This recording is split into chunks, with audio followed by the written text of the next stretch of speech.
Hi guys, it's Carol And Casey. and Toby and Molly and Andy. You'll hear them in a minute. Did you see a video from me where I got my new phone? I can't find it. I couldn't have filmed it on this new phone. It has to be on my old phone, but I can't find it there. I guess I just erased it, or else I posted it and I don't know where it is. But anyway, one day we made a video. It's a Dollar Tree haul. A Dollar Tree haul. It was a good video. And my phone, I showed me getting it out of the box and talking about it. It came with a cord but no block.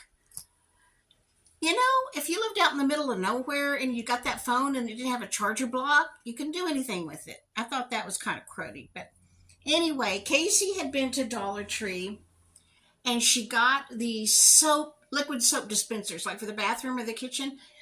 $3? $3. I just think they're so cute. They also had a Christmas tree, and they had a gingerbread house. Now, that day, Casey showed you her gingerbread house, but she's taking it home. And she got me a snowman. So I'm going to put the red truck one. Well, I'm not sure. I'm going to put one by my kitchen sink and one in the bathroom. I've got that red truck cookie jar, so I was thinking about putting it by the out by the sink in the kitchen and this one in the bathroom. Because I've got a shower curtain with snowmen on it. And then today I went and I found red truck pot holders and Christmas towels. Now, this is why nobody thinks I'll ever finish anything. Because I buy things like this. In the summer, I bought one. Casey's kitchen and living room are kind of a teal color. Is the most colorful thing is teal in her living room and kitchen. And I bought some teal and white plaid towels and teal pot holders to make. And I stuck it in the closet and I've never done that. I just found it when we got the sewing machine out. And I thought, oh yeah. But anyway, I have the towels. And what I'm going to try to do, my sister will have to text me and help me do it. But you take the pot holder and you fold it over. You take the center of the towel. I can't because I haven't cut these things off. And you put the center of the pot holder at the center of the towel, stitch a line across there, and then you bend it up like this. So now you've got it sewed like that. And you sew a button so you can loop this over your oven door and it not fall off. I'm going to get that done one of these days. I'll show you. So I got that. And I got Casey a blanket because she runs me around everywhere all the time and I'm a pain in the butt. And so I got her this at Dollar Tree. Isn't that beautiful? And it was $5. And it is super soft. It's really nice, huh? Yes. I love it. Andy loves it too. Andy's ready for dinner. And then this I got from Temu for my bedroom, whenever I put my bedroom together. It's snowflakes. Oh, you can't... You need to show them without the lights on here. They're kind of tangled. Now you can kind of see Yeah, them. some of them are blue and some are white. Let's see if you can see them. There you go. Now you can see them. They're battery operated. Until this year, I never had anything battery operated. So those of you who have had things battery operated, tell me, like, if I turn these on for an hour, is that going to drain the battery? Is it going to last about an hour or a couple hours, or how long? I've never bought anything battery operated like this before, lights and things. Okay. And then I got a sweatshirt that I got this from Temu. Oh, this could be new to me Thursday.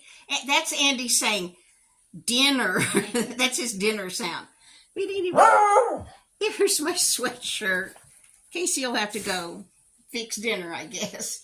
7 o'clock is when we feed the dogs. It's 10 till. Andy's hungry. And then I probably have done this before. I kind of think I did, but I don't really remember, and I have new subs. So we're going to do it again in case you don't live in Texas. Last week on myhighplains.com, they had How to Talk Texan. myhighplains.com is the local NBC affiliate. And it's called My High Plains because this area has several nicknames. It's called the Golden Plains because we grow wheat. My High Plains is another thing that we're called. We're called Bomb City because the Pantex plant is here. Pantex assembles and disassembles bombs. It's a government thing. And so we're called Bomb City. We're also called Yellow City because Amarillo is yellow in Spanish. So anyway, that's why it's myhighplains.com. That's the Channel 4 thing. And they had How to Speak Texan because a lot of Californians have moved to Texas recently. My hair is awful. Casey told me she's going to give me a haircut because I'm too cheap to go pay for one. Okay, the first thing they say is the phrase, all hat and no cattle. You know, if Casey and I were looking at somebody who's sort of full of himself or pretending to be something he's not, we might say, he's all hat and no cattle. Although I've never actually used that. I have. He's all hat and no cattle is similar to all broth and no beans. Or all bark and no bite. Bless your heart. Now, bless your heart is something I say all the time. And when I say bless your heart, I mean, I am so sorry. Bless your heart. But it can also mean... I use it both ways. Casey uses it both ways. Give me a good example, Casey. If they're kind of not the brightest, you can say, oh, bless your heart. Or if you just can't think of anything nice to say, then you say bless your heart. It can be a sort of a put down, or it could be bless your heart. I feel bad for you. Bless your heart. That's more southern than Texas, but we're part southern. Yeah. But if you say, Andy, I didn't put his food bowl down yet. You're not going to starve. Bless your heart.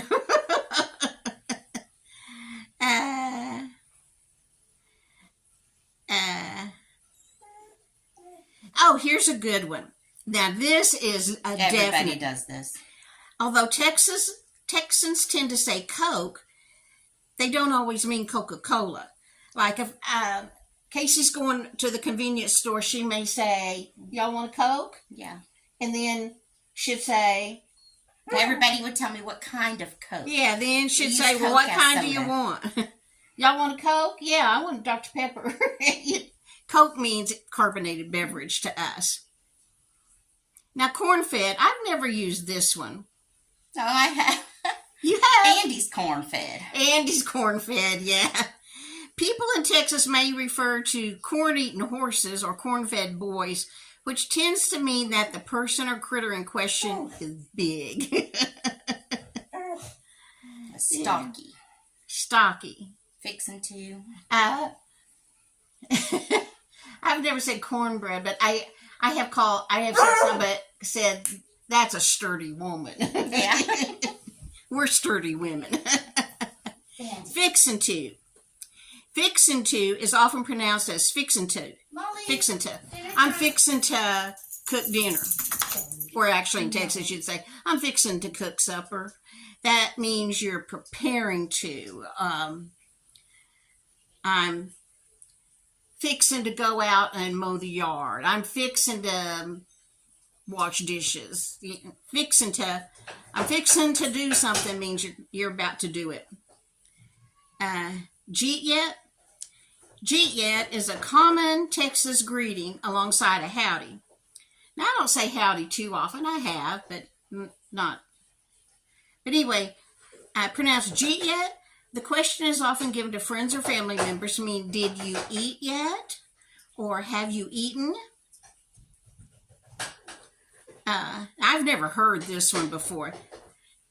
This phrase may be shortened, shortly followed by squeak. Casey, have you ever heard squeak? Squeak? Yeah, it's for let's go eat. I've never heard that, but maybe somewhere. Texas is a big state, maybe some part. Might could. The phrase might could in a Texas conversation is one of those slang terms that are actually longer than the original. When a Texan says, I might could get that done. Oh, my mother-in-law said I might could all the time. Or I might could do it. The phrase is a stand-in for maybe. I might could get those aprons done this weekend. Might could. Might could. Now Casey should say, bless your heart. Panhandle rain. Texas locals tend to claim the state has 4 seasons: drought, flood, blizzard, and twister, often in the same day.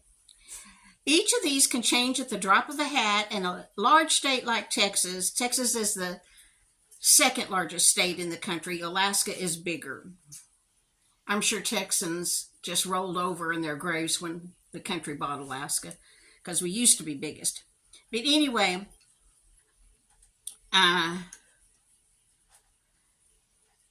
with so many varying environments means that it has dramatic, sometimes unforgiving weather. We have the unforgiving weather up here. Today it was 60. By Sunday it'll be 30. Yeah, 39. We're supposed to have bad weather on Sunday. Rain, drizzle, and snow, and freezing weather. Naturally, this means the weather is a popular topic of Texas conversation and a popular subject for slang. Panhandle rain. I live in the Panhandle. We live in the Panhandle of Texas. For example, refers to a dust storm, a common phenomenon in the Texas Panhandle and the high flat plains regions of the Northwest. In fact, Amarillo High School's mascot is the Golden Sandstorm. They call themselves Sandies, but that's the real name of the high school mascot, is the Golden Sandstorm, because we have sandstorms here, which can be called panhandle rain when it's just dirt in the air, just nothing but dirt. Although sometimes we get enough of a sprinkle and then the dust storm that it makes mud on your car, on your windshield. It's just a bunch of dirt spots all over the windshield. And when you turn the windshield wiper on, it smears mud. You better have some solvent in your thing to clean your windshield. Other common phrases referring to the weather include, it's so dry, I'm spitting cotton, referring to dry conditions. That's a real toad strangler, referring to a thunderstorm. Your grandma Wallace used to say. That's an older one. I don't know anybody that says that. No, she used to say that. That's a real toad strangler. Hotter than a honeymoon hotel. Refers to our summers. I've never used that one. I've never used it either. I've never used this one either, but it's appropriate for us. Cold as a cast iron commode. I could hear Grandma or Grandpa say Yeah, that. your grandparents would have said that. I love this one. The wind's blowing like perfume through the prom. That's funny, but I've never heard that before. Although a tank may seem pretty straightforward, referring to an armored vehicle, a Texas tank has more to do with homegrown cattle ranchers. A tank is known as a pond, usually man-made, used for watering cattle. Did you know your grandpa dug tanks? No, I didn't know that. With a caterpillar.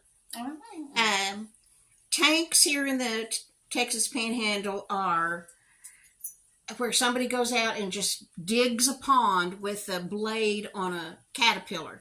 That's what your grandpa was doing when your dad and your grandma were in the little camp trailer. They had taken this camp trailer. They got hired by a ranch. So they took the camp trailer out and parked it on the ranch close to where her grandfather was supposed to dig the tank. Left her dad and her grandma at the camper, and they had to pick up, and they were out in the middle of nowhere, left the keys in. Her dad was 5, and he found a big stick and got in the truck. The keys were in the truck, so he turned the keys on and pressed on the gas pedal with that big stick. And her grandmother was inside this camper doing, whatever. And she heard the truck start and drive off. And she thought her son, Casey's dad, was outside playing. So she goes out. There goes the truck driving her across the ranch. And it was the 5-year-old, her dad, driving the truck. Gonna go help his dad. Oh, that's a whole nother can of worms. Have you ever said that? Mm-hmm. I have. Yeah, that's pretty common. Similar to Mike could. Now Andy That says wants dinner. to play or go out. They already ate. Oh, you fed We them? need to eat too. I just took the. I'm almost dinner. done. Okay. Similar to Mike could, the Texas use of whole nother is in itself a whole nother instance of slang term being longer than the word it replaces. Texas conversationalists often use whole nother to replace another, referring to the phrase, that's a whole nother can of worms, to a tangent or something entirely different from the topic on hand. Hearing that in conversation might be a good cue that someone needs to get back to the main subject. Yeah, when you're talking about something and somebody brings up something else, you say, that's a whole nother can of worms. Other common Texas phrases, keep your saddle oiled and your gun greased. That means be prepared. I have never heard this one. Lick that calf again? Means repeat that? Not my barn, not my cattle. Means I have heard not my cattle, not my bull poop. I've never heard that. That's somebody else's problem. That's not mine. Don't squat on your spurs. I've heard that a lot. That means don't act without thinking. Don't squat on your spurs. Lie down with dogs and get up with fleas. That means actions, including unwise and impulsive ones, have consequences. Any mule's tail can catch burrs. That means hardship can and will touch everyone. The most important one, though. Oh, did we talk about y'all? We didn't talk about y'all. I don't think so. We say y'all all the time. That's what you say. When I say, how y'all doing? I mean, everybody. If I walk into a room and there's 2 or 3 people, 4 or 5, and I say, hey, how y'all doing? That means hi. What's up? If I would say all of y'all, that means I might say, are y'all going to the movie? And that means, are you going to the movie? You going to the movie? You going to the movie? But if I say, hey, are all of y'all going to the movie? That means, are every one of you going to the movie? Yeah, we use y'all and all of y'all a lot of the time. There's another one in here that I like and I don't see it, called, you can say, you can put your biscuits in the oven, but that's wrong. That's wrong. Bleep, that was a blooper. You can put your boots in the oven, but that won't make them biscuits. That means... That's not a common phrase. Oh, I've heard it a lot. I think this is mostly like years and years ago. Most of them are years and years ago. They're old. They're old. Well, I'm 70 almost, so I'm old. Yeah. You can put your boots in the oven, but that won't make them biscuits. That means... you can sit on a church pew, but that don't make you Christian. Don't put the cart before the horse. Is that a Texan or is that a... No, that's not Texan. Putting the cart before the horse. I don't know. I thought of something else that people say a lot, but now I can't think of it. Oh, well. All right. Casey says our frozen pizza is done. Used to could. Used to could. Oh, yeah. We say I used to could. I used to could walk 10,000 steps a day really often. And I did when I had my other dog. I used to could. What else can you think of? I guess that's it for our lesson on how to talk like a Texan for today. And this is 19 minutes long. Goodbye. I'll see you in the morning. I might could anyway.